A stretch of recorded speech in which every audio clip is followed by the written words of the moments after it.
right, welcome, and sorry to bother you. Sorry to bother you. Sorry to bother you. It is 7 o'clock. Time for Sci-Fi Distilled. Welcome back, Ray Beth, and welcome, Captain Phil. Not sorry. This is another Captain Phil's Make Me Watch. So Phil picked this movie, and we were looking for something to do, so he said, "What the hell?"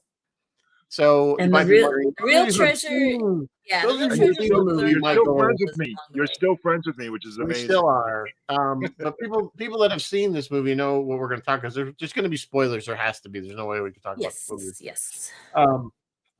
But you're going to go, why is this science? This is not a science fiction movie, and it's got a little bit in it. So. But before we get to that, I think we got some news. We have a little bit of news, and I've got some things I want to hear you guys' opinions on. First, right off the bat, guys, I watched it so you don't have to. I watched the first 2 episodes of Pluribus, which is all that's dropped so far. I love it. So on the surface, it's probably going to look a little bit like Invasion of the Body Snatchers, but no, it's a lot deeper than that. It is currently being praised as 2025's smartest show, which is saying something after Severance. Severance was a very smart show. Pluribus is following in the footsteps of stuff like A for Andromeda, Contact, or The Arrival, but with a really interesting twist. I don't know. The credits, I mean... It's Vince Gilligan. It's true Vince Gilligan. We know him best from X-Files, but we know him best from Breaking Bad and Better Call Saul. But it's true his true mash of sci-fi, absurdity, and realism, like all kind of mixed together. So let me know. Do you want me to kind of give you the general gist of what's going on and see if it's interesting to you, or do you want me to just move on? Well, I don't know. There's a lot of spoilers, but right, if you talk about it would be a little spoilery, but it'd be enough to kind of get your foot in the door, your toe in the door, or whatever. She's obviously very excited about this, folks. So you might as well let her talk. I like it. I like it. I thought it was great. I think it's a very, very smart show. So in the show, let me just say this: if you watch the trailer, you will not understand. Like, it doesn't tell you anything about. The trailer doesn't tell you. Or the TV show. Might have been a bad trailer. There's a Looper video that gives you a much better, I think it's Looper on YouTube that gives you much better. Yeah. If you guys are interested, I could find the link and because I did watch that. Cause I'm like, oh, well, that's what it's about. Yeah. So here, I'll just sort of summarize, and I don't think this is a horrible spoiler. This show. So you remember in Contact, the aliens sent the blueprints for those spinning wheel geoscope, whatever it was, that was the actual ship that brought her to wherever she went. In this show, the aliens sent an RNA sequence. RNA is what tells our genetics what to do. It's biologic instructions to change us. Because humans are freaking idiots, they immediately, it's RNA. Look at this. Let's transcribe it into DNA and inject it into lab rats. And then the show is off and running from there. So I think it's a great show. I think it is really interesting. I highly recommend. Rizzo didn't sound too interested. I don't know if Phil's even heard of it. I haven't heard of it. Where is it on? Here's the link to the Looper video, which is now up for 3 times. If anybody is interested, which went up a whole bunch of times. Sorry about that. But all that's the same link. So wow, okay. Just pick one. Right, I gotta remember to reply just to me. I will move on. Alien Earth. Alien Earth was a hit with critics. Not as much with fans, but I liked it. I thought it was great. But it was a hit with critics when it came out on FX last August. The cable network is officially moving forward with season 2. Production on season 2 is going to relocate from Thailand, where they were shooting in the jungle, to London. And they're going to begin next year, which means they'll probably debut season 2 in 2027. Cool. All right. I love it. It's great. Last time Phil was here, we did V for Vendetta. There is V for Vendetta news. HBO completely blew this by not announcing this news on remember the 5th of November. But it is being reported that there will be a serialized, meaning a series, take on Alan Moore's most celebrated work, graphic novel, V for Vendetta. It's in development at HBO. DC studio co-heads James Gunn and Peter Safran are on board as executive producers, and I generally like what James Gunn does, so I'll be interested to see what he does with this. They don't know yet if this is going to be a direct retelling of the graphic novel, but I suspect it will be much closer to the graphic novel than the movie was. What do you think, Rizzo? Do we need more V for Vendetta in the world? And the answer is yes. Go. Still saying no. I don't know. I think it's, the movie, it's so funny because it is so timely. Politically, you know what I'm saying? And so yes. I don't know, it's one of those movies it's still very recent. I mean, what was it? What did we say? What year was it? 2002 or something, 3, something like that? Which seems like a long time ago, but then again, I don't know. I don't think it needs to be remade. Is this supposed to be a sequel? Did I miss that part? No, it's a series. It's going to be a series. It's a TV series. I'm sorry. I missed that. I don't know. Yeah, I mean, here we've had this conversation that they keep going back to the well for old stuff instead of making. Yeah, but new. I'm okay with this message. That's the thing. Well, I mean, we'll see. It all depends on its execution. Yeah, that's true. Phil, what do you think? Do we need a little more V for Vendetta? I think V for Vendetta is perfect as a movie the way it is. I think they just are conspiring to piss off Alan Moore. Is basically what they're doing because Alan Moore doesn't like his stuff adapted, and and I think I think that's what's really happening here. I mean, if it goes the way of Watchmen, I thought Watchmen, the series, was kind of socially appropriate and interesting and went in a different direction. But at the end of the day, Alan says, this is the story. It has a beginning, a middle, and an end. Don't do any sequels to it. And DC says, oh, we will do whatever you say. You are the great creator. 5 minutes later, yeah, right. they change their mind. It's all screwed up. Yeah. Because capitalism. There you go. So we'll see. I mean, it's too early to say if it's going to be good or bad. I just feel the movie itself is kind of perfect. It's like, well, maybe they should make a series out of 2001: A Space Odyssey. That sort of thing. Chris is asking, is it a continuation of that current story, or is it rebooting the whole story? Either a reboot or a retelling. Yeah, it's probably not. I mean, there's meat. Dramatically, there's meat and potatoes there to exploit. Like, how did England get to be the way it was? There's like the pre-story. There could be an interesting pre-story there. Yes. The virus. There's the experimentation on the prisoners. How V got to be V. Yeah, there's all that. Well, there's even the whole. There's that one mention of the U.S. is in a civil war.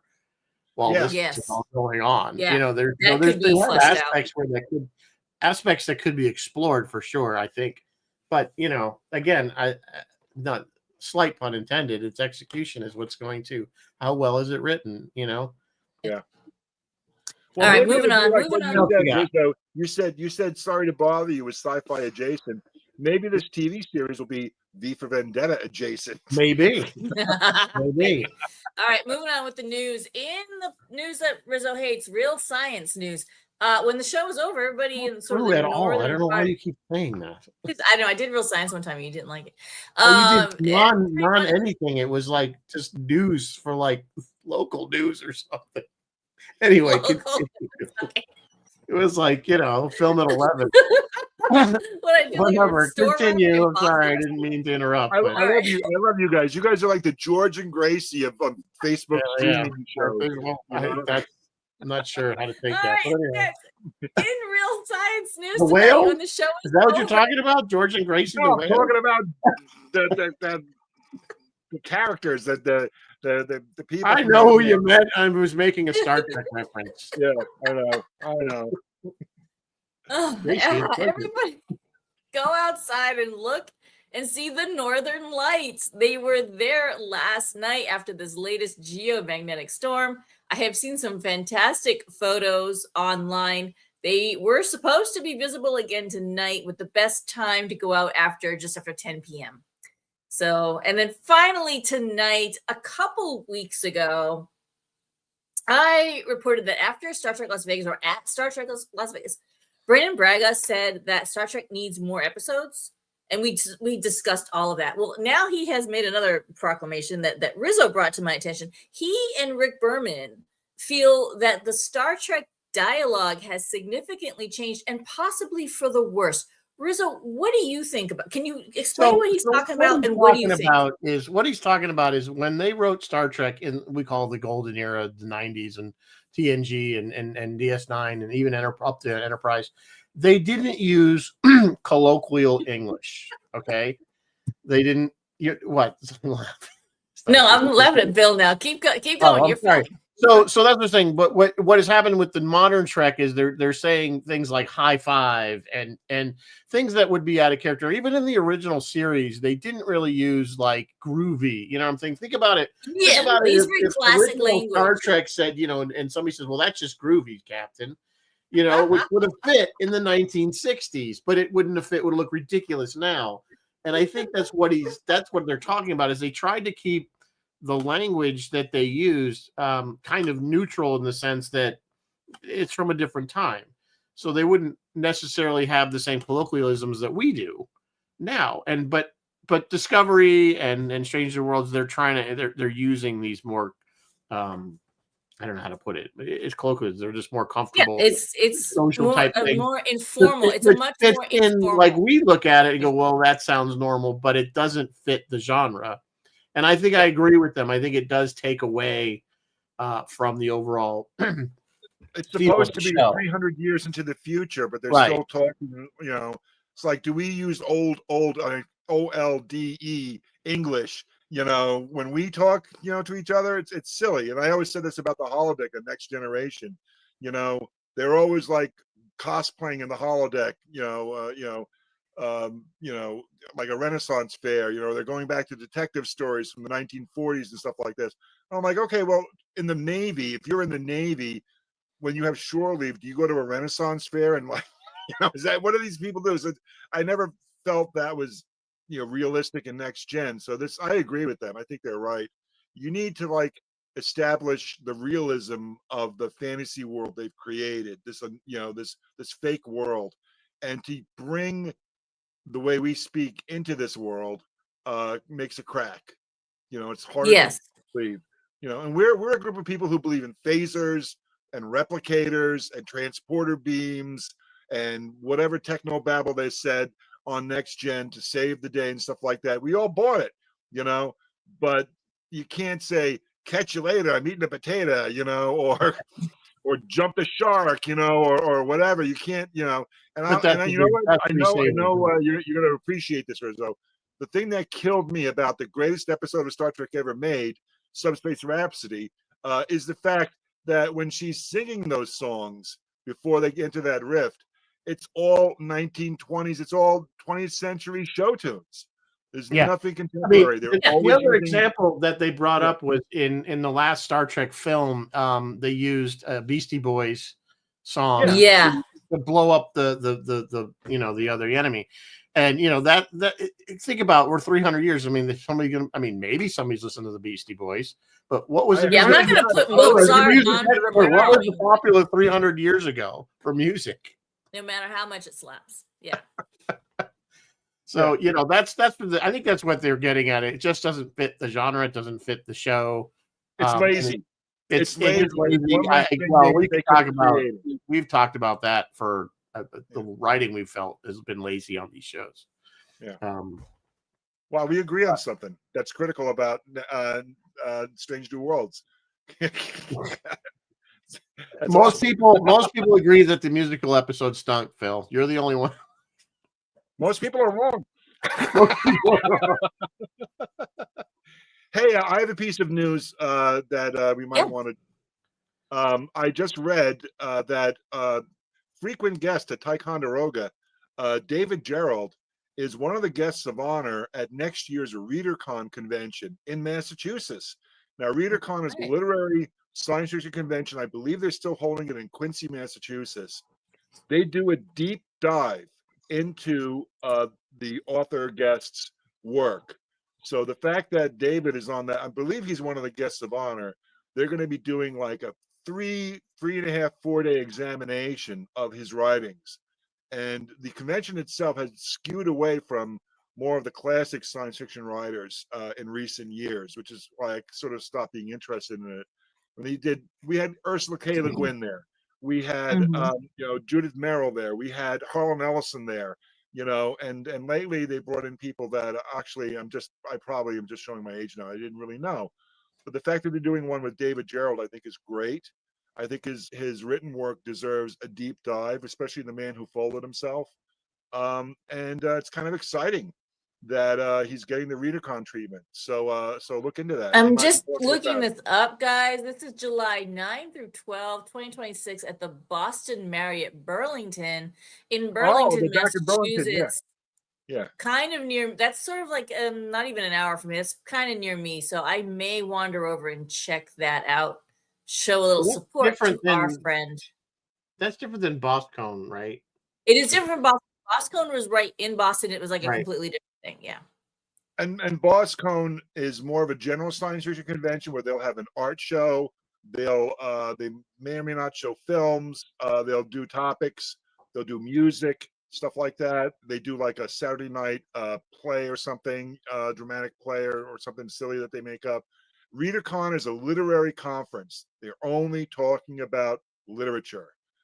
It's filled with readings and examinations and deep dives, and it gets a little academic. It gets a little hairy, but honestly, I went to those conventions for years, and they're quite good, especially when they have somebody of a high caliber type author there.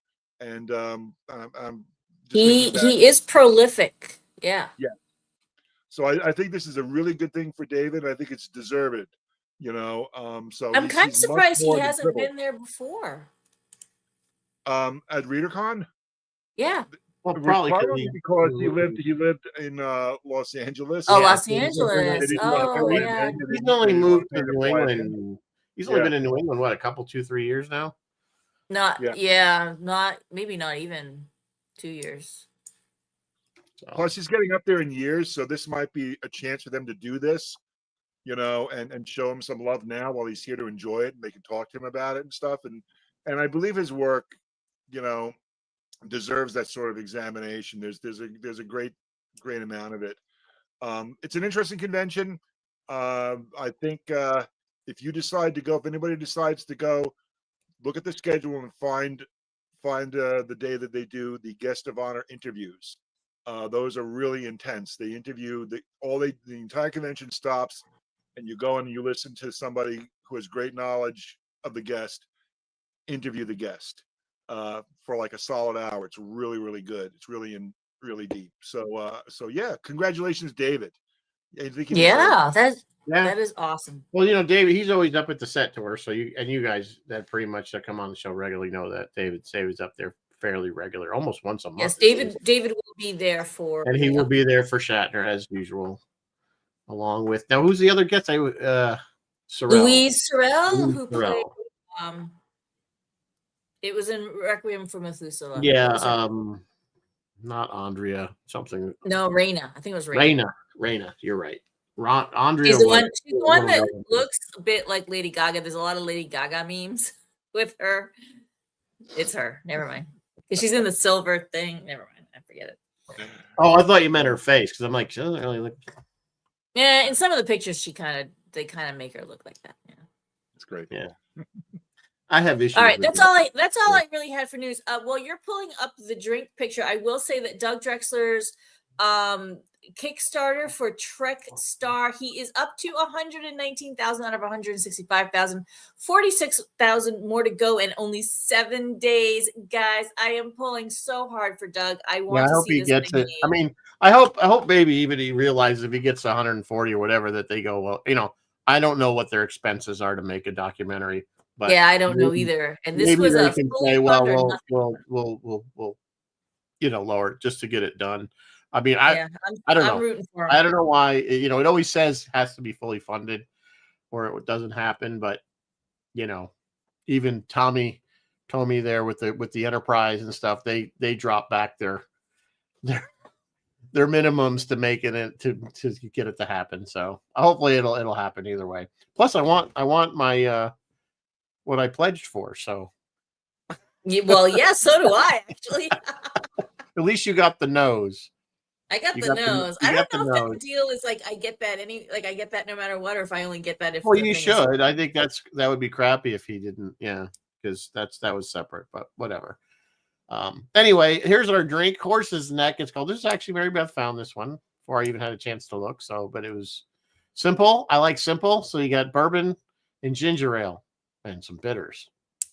Pretty much can't get any simpler than that. I'd drink that. I bet that's and good. the horses. We'll get to the reference of why it's the horse's neck once we get Turns talking into about a horse after you drink it. this show, this movie. So anyway, let's get into this. It was 2018.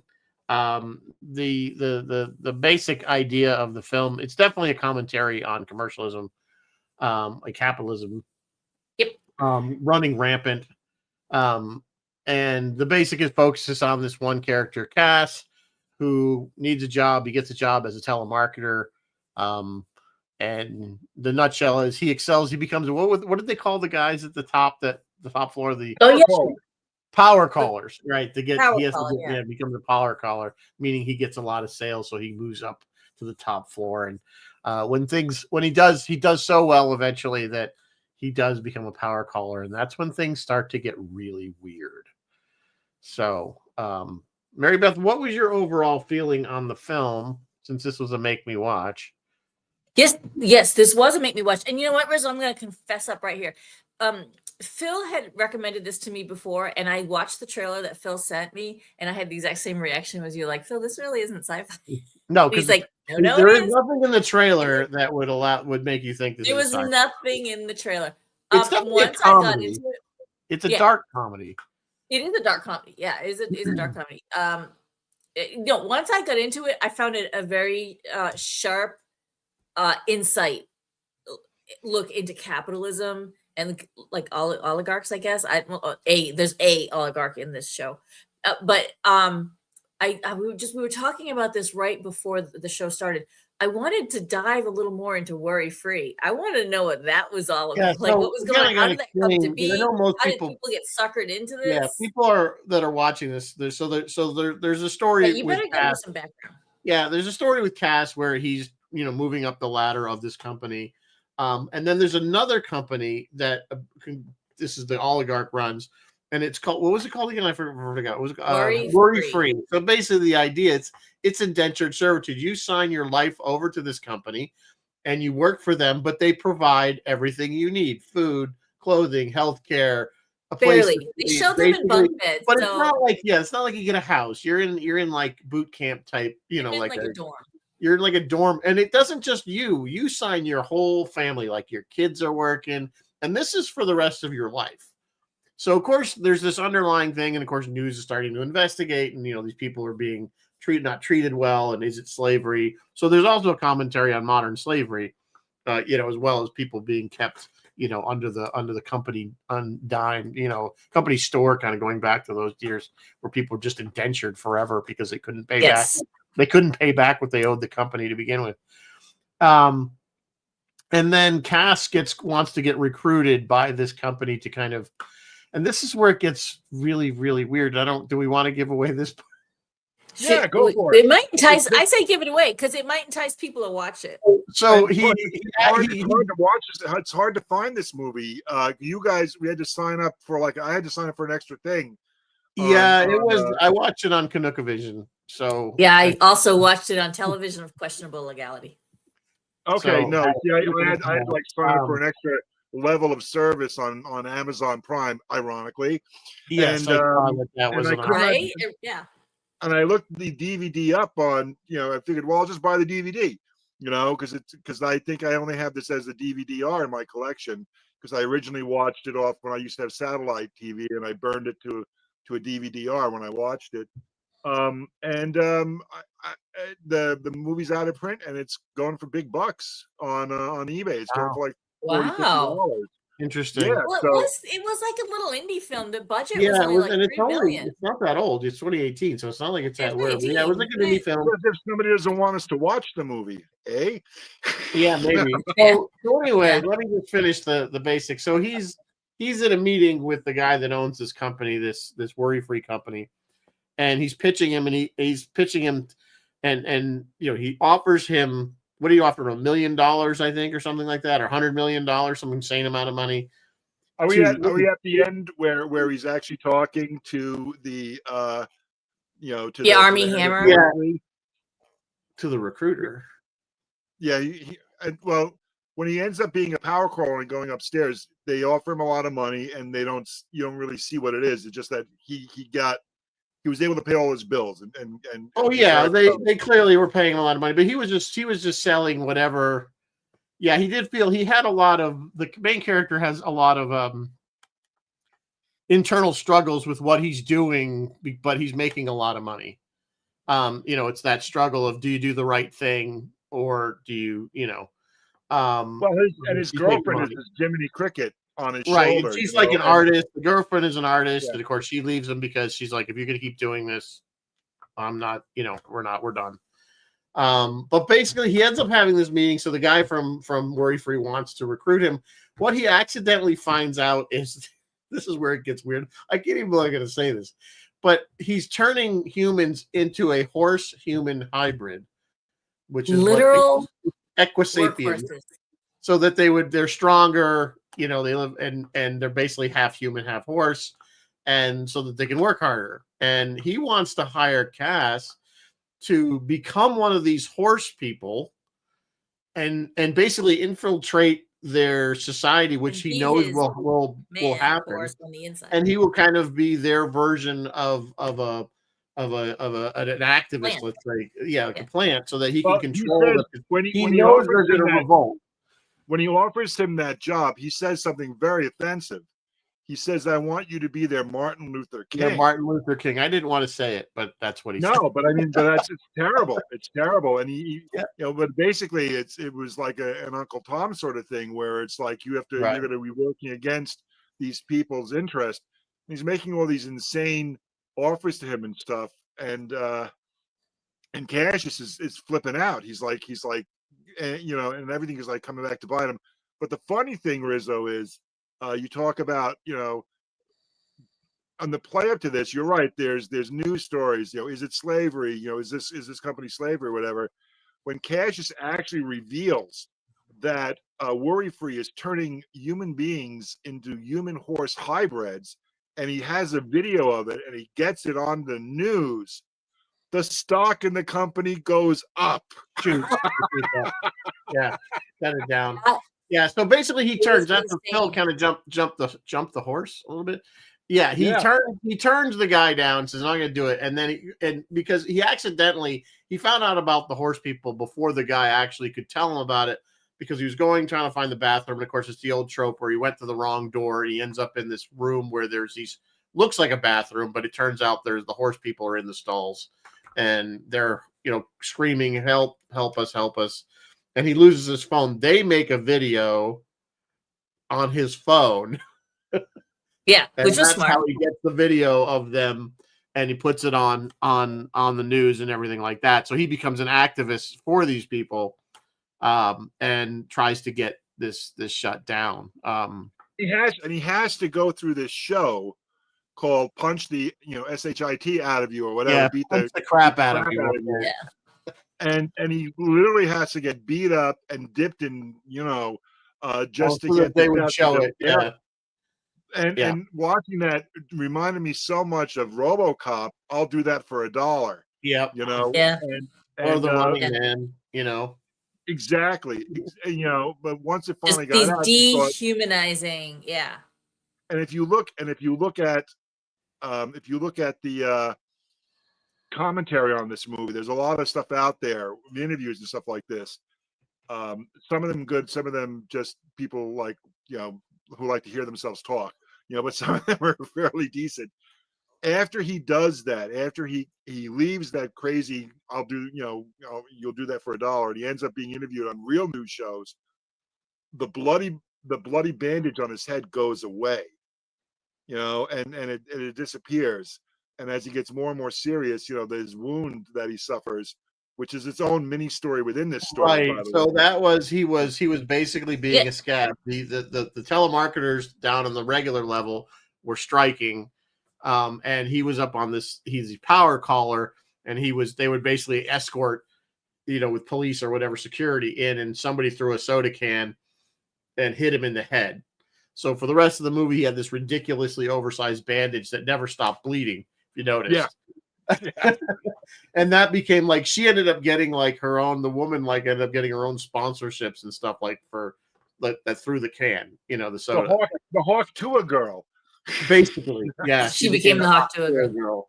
And as disgusting as that was. But yeah, so you're right. So that's what Phil's saying. As he finally gets his head heals, that was kind of an image metaphor, if you will, or whatever. I don't know. So yeah, he basically does the right thing in the end, and basically gets the guy shut down, or tries to get him shut down. Tries, although the very end. So there's a part where before the guy reveals what he's doing to these people, they're snorting cocaine. And it turns out that that's one of the ways, or the way they introduce whatever turns people into this horse hybrid is snorted through the nostrils. And of course, he starts freaking out, thinking, "Did you just give me the drug?" And he lies to him. And he lies. He says, "No. Well, he does, but he says, I love." It's cute.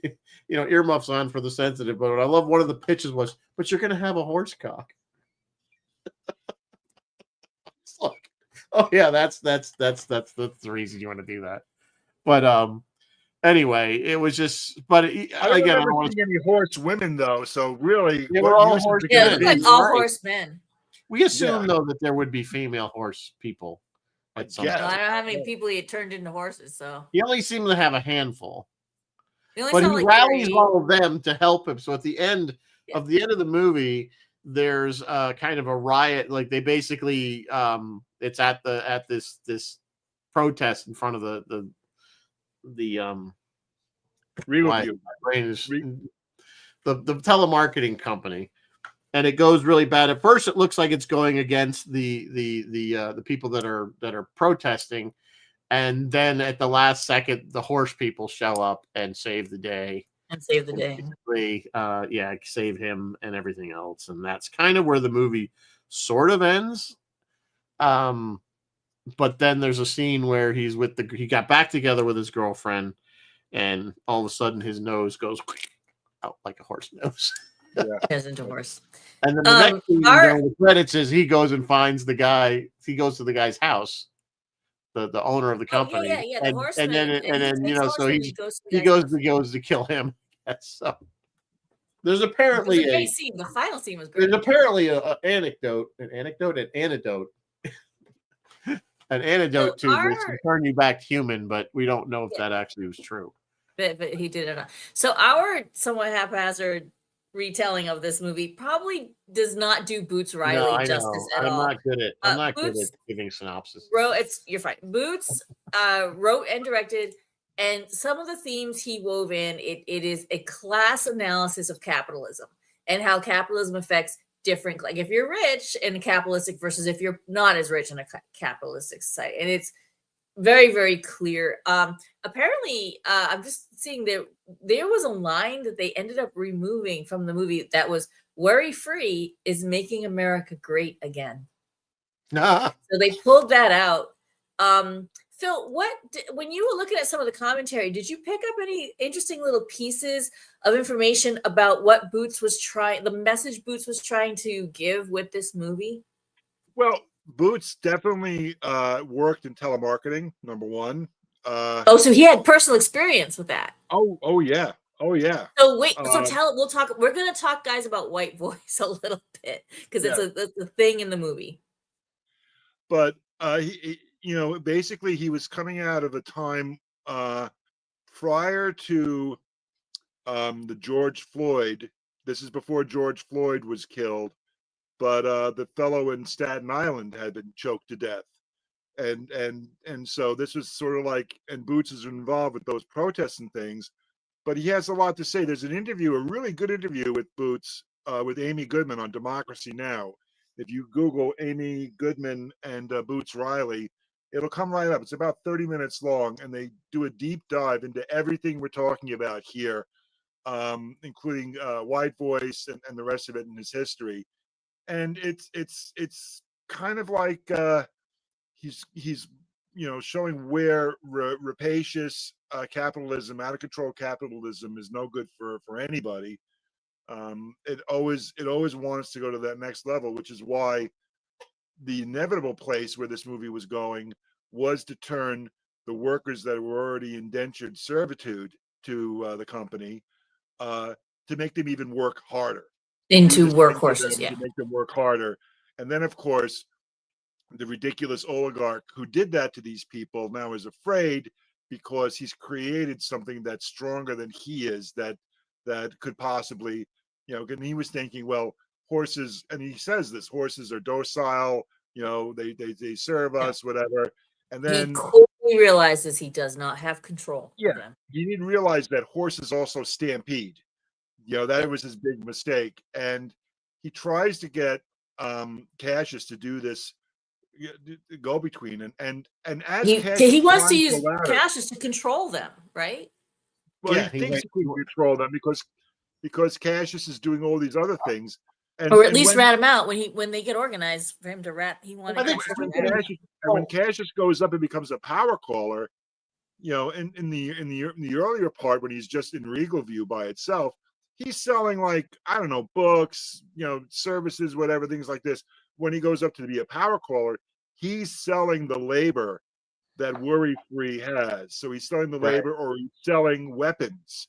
He's selling like cruise missiles and stuff as well, all these different things. And he's doing it for the money, and he's trying not to have a conscience about it. Of course, his girlfriend, is there. And Boots has said in these interviews, the character in the movie that's closest to him is Detroit, the woman, the girl, the art rebel. And she is like the Left Eye rebel. And speaking of the Left Eye rebel, they have that, the little mark on right here. And she's running around doing these things.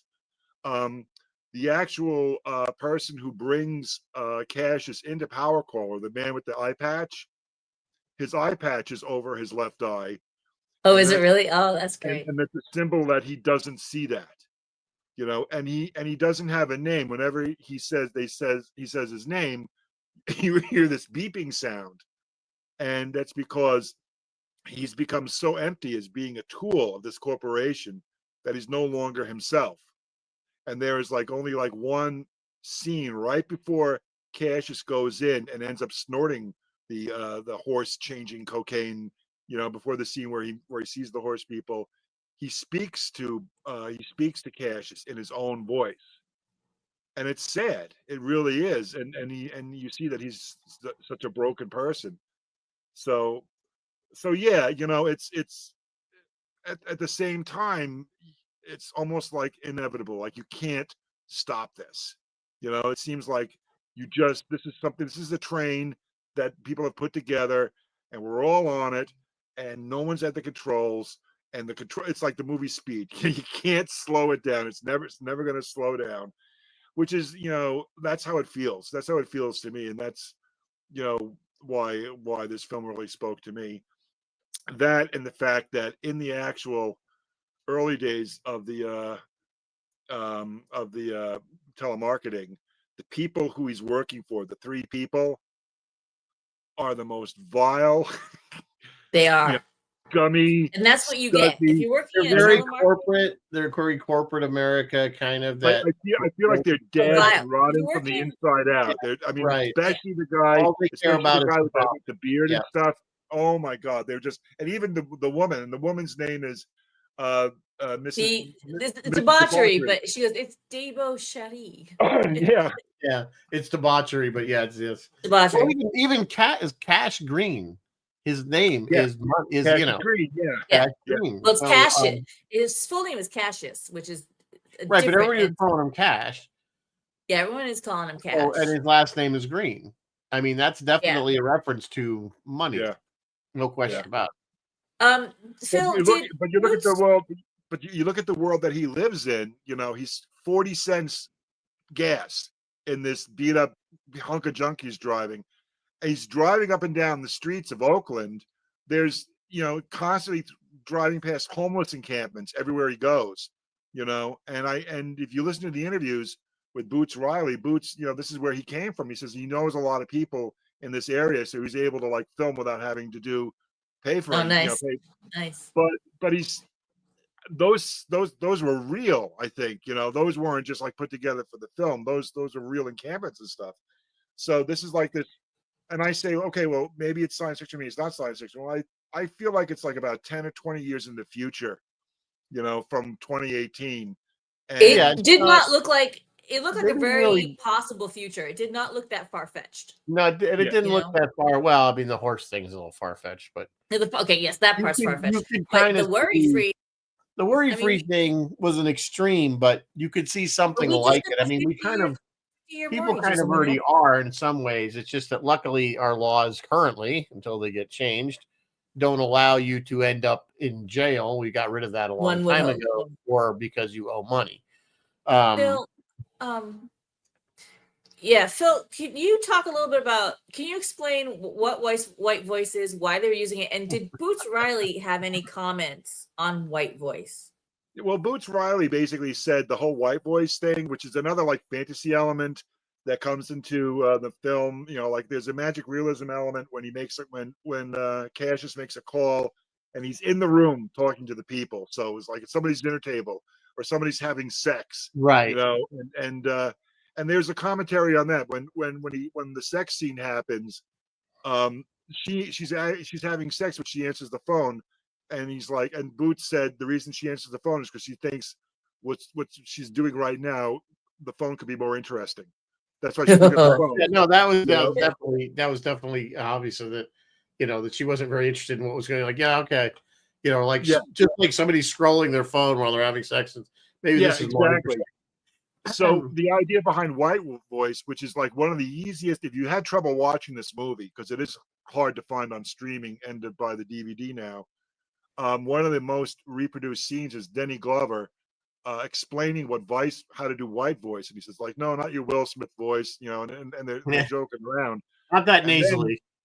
And then he does it, and it's obviously an overdub, of course, but it's just like kind of crazy, and then Cassius starts doing it, and that's why he becomes successful. He's not sounding like a white person. He's sounding like a white person. Oh. Who? I just got a phone call on my phone. I'm on my phone. So that was the Regal View. That was Regal View calling me up right there. So what happens is the white voice is how white people want to sound. They want to sound like their bills are paid. They want to sound like they don't have a care in the world, that you're just talking to them and here's this great thing that I'm doing and I'm going to let you in on it. And if you buy what I'm selling, you're going to become successful like me.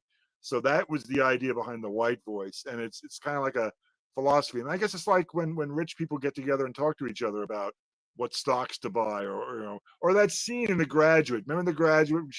The guy's talking to Dustin Hoffman. He says, "Get into plastics. Plastics are the wave of the future." It's that sort of like thing. So that's what's happening there. Except now, it's like more of a 21st century rub on that. So that's the sort of thing where you're coming from a safe place. You're not worried that you only have 40 cents to put in your gas tank. You're not worried about getting to work. You're not worried about your uncle who's letting you live in his garage is going to lose the house in 30 days because he can't pay his bills. These are problems that that certain people don't have, and that's how you wanted to sound when you're making these calls. So it's not like, and I've actually worked very, very short time. I worked in telemarketing too, back in the day. I didn't last very long. I had no white voice apparently. So that was the idea. The white voice was very.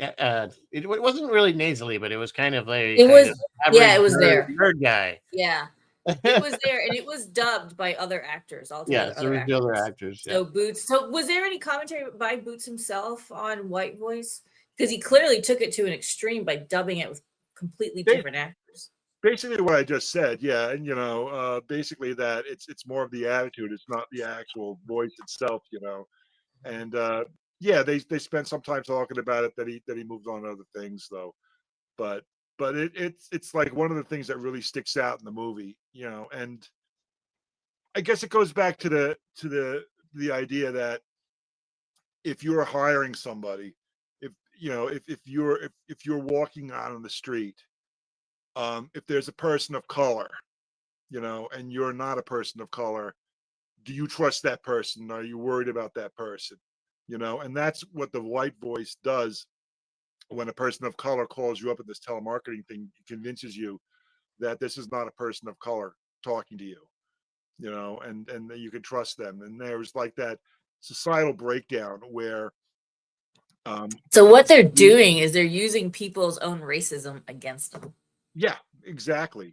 Exactly, because it's so ingrained. I mean, they're calling it out to their face. But it went beyond just the voice, because he was basically talking to them on their level. Like, there's the one guy, he's like, what are you selling, encyclopedias or something? When she sees those books on your shelf there, she's gonna know that you're like a smart, like he was like, you know what I'm saying? He was like using their stupid kind of thinking against them, that kind of thing. So it wasn't just the voice. He was basically, acting like, hey, bro, like I'm your white buddy, that kind of thing. And it was kind of funny because he kind of nailed it in a couple spots there where he's just kind of hit home. But it's I mean, there's a subtle commentary on white people with that. Like, it has to be.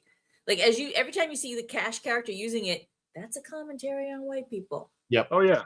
Yeah. So, and I had a guest on my show on years ago, a concert pianist who brought out these composers. You did an album of piano music on these African American composers from the turn of the 20th century, like the early 1890s, 1900s. Serious composers, serious classical composers, and she did this album. And when we were talking, I said to her, this is an important album because we're never going to get over America's original sin. Like what we did with these people, for hundreds of years. And this is something that needs to be dealt with, and it can't just be dealt with, over the course of what happened in the 60s. It's an ongoing thing. And there always seems to be like a back and forth. It's not really like, all right, we fixed it. It's more like one of those wave frames, like a frame that has liquid in it, and you tilt it one way and everything spills this way, and it runs over there. Spills the other way. Well, like right now, I feel like it's tilted this way and everything's spilling back, and eventually it's going to go keep back it going. Well, I mean, you really want to talk about racism in this country? I mean, like at the same level, it needs to be like this, It's amazing that it was festering under the ground for so many. I think it was always it's been there since the 60s, I think, but under current politics, the curtain has been pulled back, the carpet's been pulled back, and now all that festering has come up. It's become okay now. It's not actually a good thing that as a white person you say it's amazing that it was always there. Black people are gonna look you in the eye and go, no, it was. Well, that's what I'm saying is that they're going to say, yeah, it was always there. If you look at things, it was getting better. Things, and I think for more part, it was getting better. I think a lot of people. It was, but I think a lot of people were just, the people that were really racist were just keeping it more to themselves for the most part because they realized that it was very socially not acceptable to feel that they felt that way. But now, under the current, it's okay to be that way openly. And I think we just realized how many people have not changed is what the sad part is. And it's because people who feel that way feel they have lost something when they've never lost anything. They haven't lost a damn. Right. Yeah. Oh, yeah. Well, I mean, again, we can go down this political rabbit hole, but the problem is that there's certain parties that are basically driving it to blame everybody else. And that's what a lot of, unfortunate, whether you're white or whatever, when things are not going well for you, it's easier to blame the person of color. It's their fault. Yeah, than to actually take responsibility. It's their fault that I don't have a job or I got laid off. It's their fault. And that's where all this, and they're just fueling that, by saying, they took all our jobs. The real engine of the machine is what we wanted. The real engine of that machine is the rapacious capitalism, because the capitalism exists to just increase capital, to get more and more and more. And the way you get more and more and more is to pay your workers as little as possible. Hence, Regal View, hence Worry Free. And it's funny when you say the words Regal View, that's the telemarketing company, and Worry Free, that's the company with the horse people. It has the same tempo, the same beat as Amazon. Amazon, Regal View, Worry Free, and it's sort of like, it rolls off the tongue the same way. It's the same sort of like break in it. And you read about, the Amazon warehouses near me, Amazon warehouses near me, trying to do a strike and stuff. And then those strike things will hit the news, and you'll read the commentary on the news story, and there'll be a bunch of people there just saying, "Oh no, they're communists," and they're socialists. And I'm like, well, the corporations, and I work for a company, and twice they tried to get a union put in where I worked, and they put the full court press on employees to vote it down, to not there's all laws and stuff. There's all laws and stuff for what they can and can't do, but they will pretty much, I mean, and I was a union member at another station for years, and every time the contract, which was a yearly, they would try to come up with some ridiculous offer to get us to vote the union out. They would say, well, we'll give you this much more than you're asking for over the course of 2 years, or whatever they come up with, if you vote to get rid of the union. And we're not that stupid, because as soon as you get your union out of there, you're going to go right back to the reasons that we voted a union in the first place. It's because Americans, for some bizarre reason, have swallowed hook, line, and sinker this weird puritanical idea that you have to earn every little thing, and like something like, having days off, or having that's a luxury. No, you didn't earn that. You don't deserve that. This idea that you don't deserve things. America has stuck on this idea that they don't, no, they didn't work hard enough. You didn't work hard enough. You don't deserve those extra days off. Women don't deserve to have time off after their kids. Men don't deserve to have good health insurance. It's weird. It's the weirdest thing. I don't get it. I will never understand it. Well, and then bringing the movie into this discussion, that's why Worry Free wants to turn their workers into equisapiens, workhorses, because they don't want them to be fully human. Because they think they won't want days off. They won't want health care. They won't want whatever else you get when you have the unions. Well, they want to take their humanity away. It's basically, that's what. And take their humanity away. And that's because they don't want to treat anybody as, because when you talk about humanity and human rights, there are basic human rights in the world. People deserve to be able to eat. They deserve to be able to have shelter. They deserve to be able to, have like hopes and dreams a little bit here and there. They don't have to be driving around like, in Bentleys and Maseratis, like Cassius buys a Maserati in this movie with his money. He's making money, But it's that sort of thing where people, there's a set basic thing, and rapacious, out of control capitalism is when you have that one person at the top of the pyramid who is exploiting everybody underneath it, and there's no room for any sort of equitable thing. I sound so much like a communist right now, but it's just like a basic, it's just like it's just a basic thing. Like, like there'll be companies in town where I live, and they'll put a sign up in their window and say, "We're closed because we can't find anybody to work." Nobody wants to work. You're closed because you won't pay a living wage. That's why you're closed. Can you make? Do you actually have a business? Because if you can't pay someone the money, you should have a business that basically that gives them like a place to live, and food to eat, and just electricity and whatever, the basics, just the basics. I'm not talking about the Hamptons and the mansions and stuff. If you can't afford to pay somebody to do that, and maybe you can't, maybe you're not living wage to do that. The word you're looking for is living wage. I was on the term you're looking for, living wage, and that's what the joke is with our minimum wage. Most states are still well below what people would consider living wage. Yeah. And the joke of the part of the problem too with all the people argue about SNAP benefits and healthcare and Medicare or Medicaid, I should say, and stuff like that. And the problem is that with where the systems are set up, it's all or nothing. So either you're not working at all, so you can get your food and you can get your your health care Well, from the no, government. there's a work requirement for Sometimes, unless but you have a generally, but medical some of them, disability, I know there's a people that work are requirement. on Social Security because of disabilities, and as soon as they go, if they get any kind of job, they cut their disability check. They don't get Yeah. anything. Well, It's I crazy. have, So it's I, like, I have a they don't disabled, encourage I have a people. disabled son. I have a It's disabled, catch 22. I have a So disabled son who's on Social Security disability. He's how old is he? I don't know how old he is. He's 26 or 27 years old. I can't remember. And he's on and a certain amount of money gets put into his account every month. And if that account goes above a certain number, he's going to lose his benefits. Take it away. Yep. So I mean, I just pointed out. crazy. It's Yeah, crazy. And he I doesn't- know. and Yeah, he you're doesn't- Rizzo.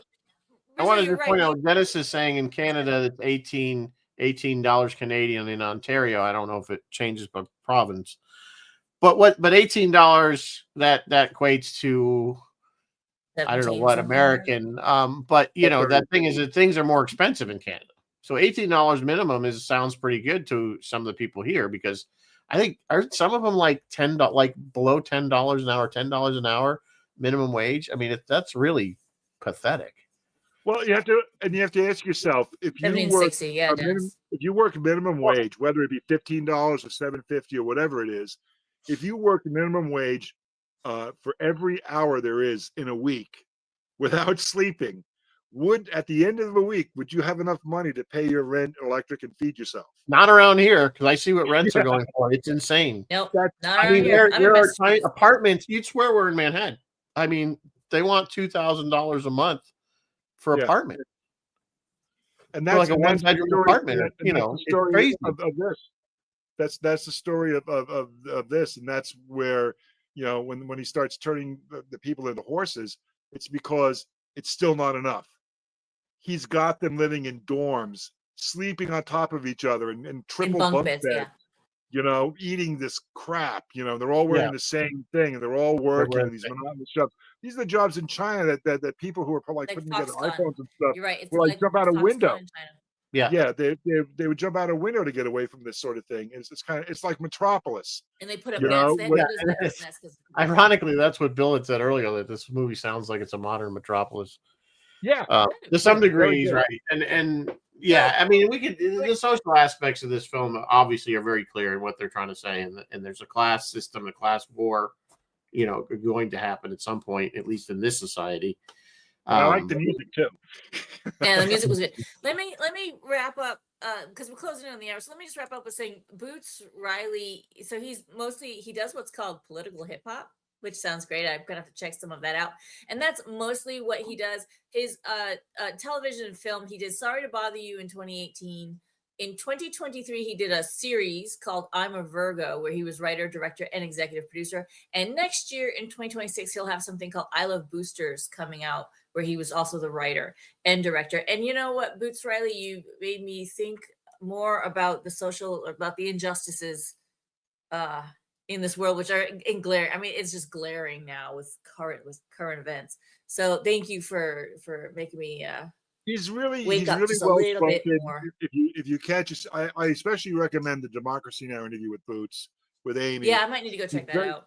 He's very well spoken. It's an interesting thing, and you get an idea of what he's lived through, because what we're talking about here, as white Americans, we haven't experienced this, and but at least he's making us recognize it and talk about it, and that's his goal. Well, I don't know what his goal was, but that's a very good outcome. Yeah, and it's you really need to have like that empathy. You really have to have the understanding, and you have to have the courage to be working for that change and not rely on name calling and silliness.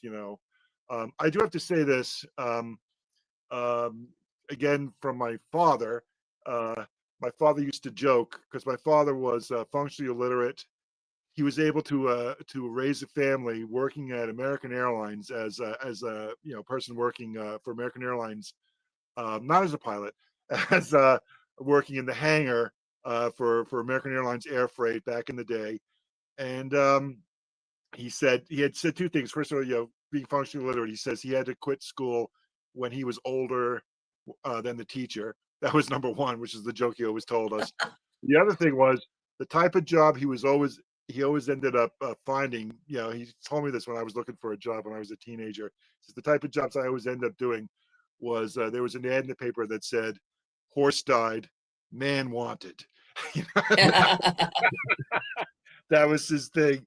And you know, I think about that, the fact that he was able to buy a house, to retire comfortably, on a single income. Well, And that's the thing. It's a different. Everything has gone up That's the thing. exponentially.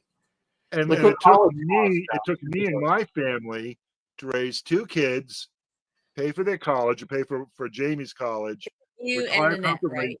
It took 2 adults with master's degrees working for 30 plus years Yeah. to be able to accomplish with financial security what he was able to accomplish without a high school diploma, you know, and a single income.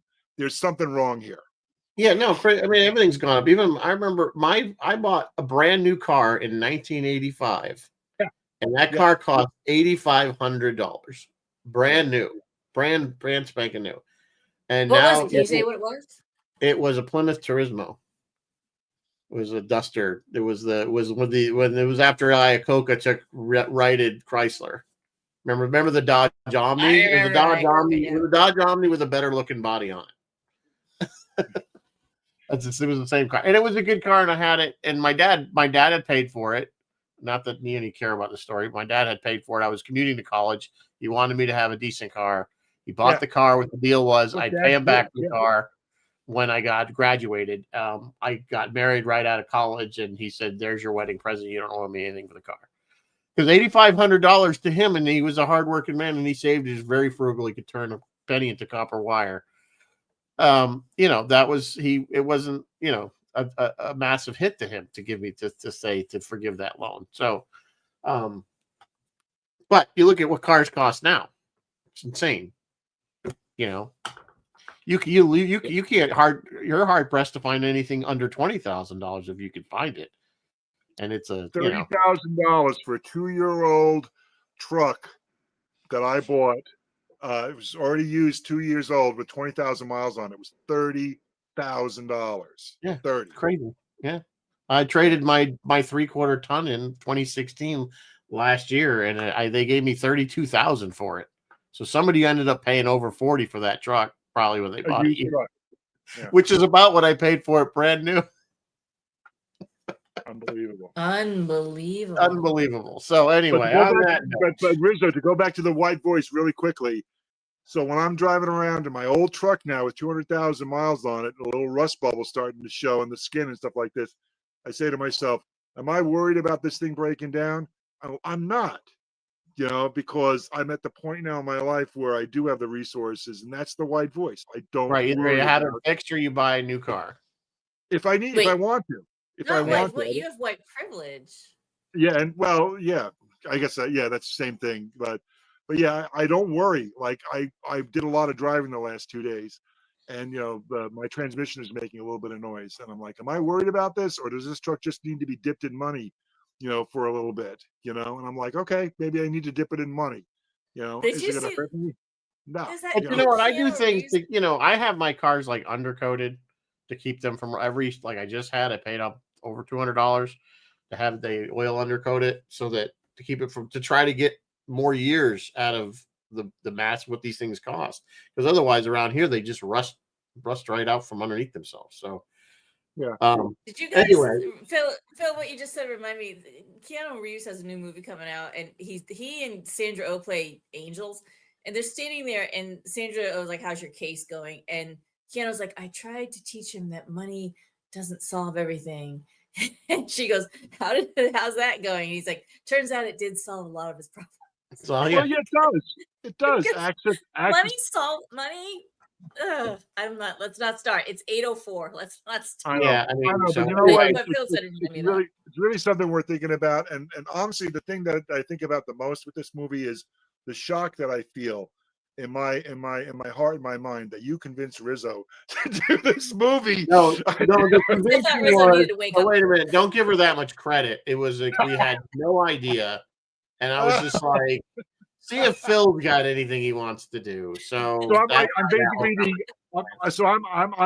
I'm like in Sci-Fi Distilled main office.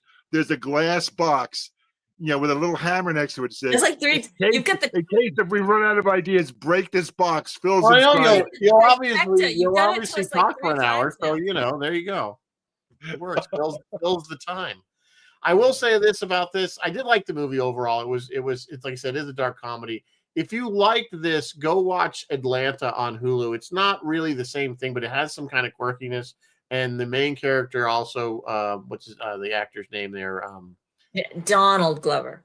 Donald Glover, right? It produces that and is the main character. But Lakeith Stanfield, who is the main, and actually the reason Lakeith Stanfield did this movie was they originally were Donald Glover was going to play Cassius, but he was shooting Atlanta, and so he recommended his co-host or his co-actor on Atlanta for this. So I really liked Atlanta. Go watch it on Hulu. It's like 4 seasons, and it's just a really interesting, funny. Real briefly, Boots Riley's father and Danny Glover were in college together. That's why Danny Glover and we're radical. Did you catch Danny Glover's name? I'm too old for this shit. Yeah. Oh, is that what it was? In the bar. Yeah, he said that. He says something like, "No, I don't dance. I'm too old for this shit," which was a direct go back to Lethal Weapon. That was his line. Nice. Remember, I'm too old. Yeah. You know how old he was when he did that? He was only like 48. Can't He was afford too to old dance for there. that shit. I'm like way past 48. But Riley's father and Glover were like at protests in 1968 together in California. Yeah. And Boots is very involved with protests and activism, which is awesome.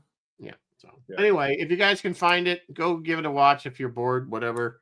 And then watch the movie Get Out. It's sort of like a nice companion piece. Yeah, Get Out. So unfortunately, guys, we are going to be off for almost a month because we have Shatner next week, then Thanksgiving, and then I'm on vacation for a couple of weeks. I'll be in Europe, so I'll be 6 hours ahead of you. And then so we will be back December 17th, I believe is the correct date. Yep.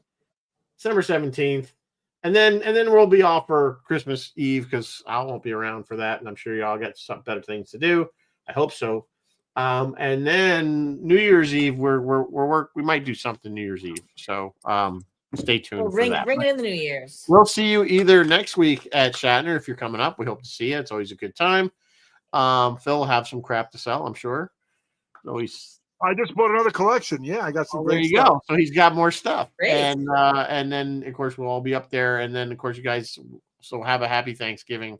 If obviously we won't be talking to you after that. So on that note, before I ramble any longer, the Northern Lights. Go look at the Northern Lights, which apparently is supposed to be very in the whole northern part of the country. So very sorry I bothered everybody. Live long and prosper.